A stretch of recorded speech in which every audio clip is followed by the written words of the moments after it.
Welcome to Caddick Davies Solicitors.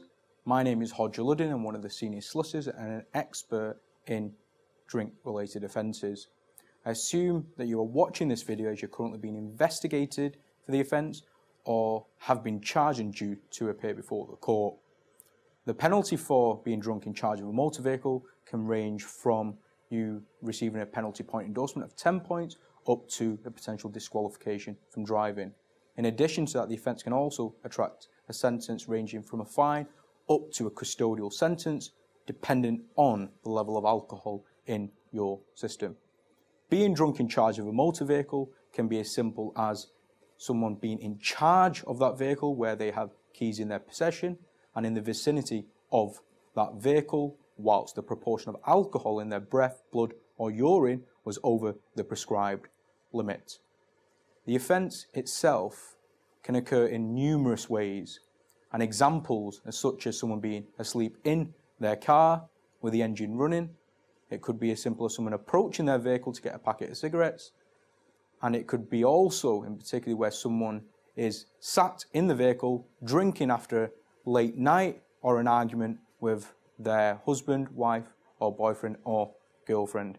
These are some examples, and the examples that you may have may be completely different to the ones that I have mentioned. If you find yourself being charged with this offence, it's not the end of the world. There are defences available to the charge of being drunk in charge of a motor vehicle, and these stem to two particular avenues, which are whether the person was even deemed to be in charge of that vehicle, and also whether or not that person had any likelihood of driving that vehicle. To be in charge of the vehicle, I mentioned earlier that it could be as simple as you being in the vicinity of that car.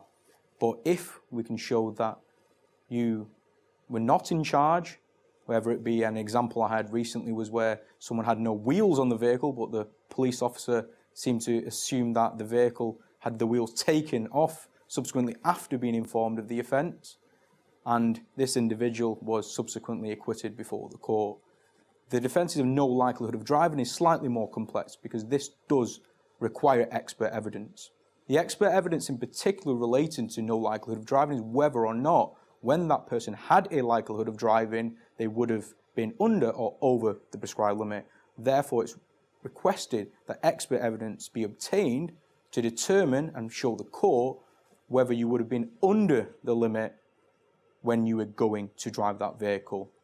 If you find yourself in a position where you're due to appear before the court, please do contact legal experts such as ourselves in drunk in charge offences, and we can be more than happy to assist. Thank you very much.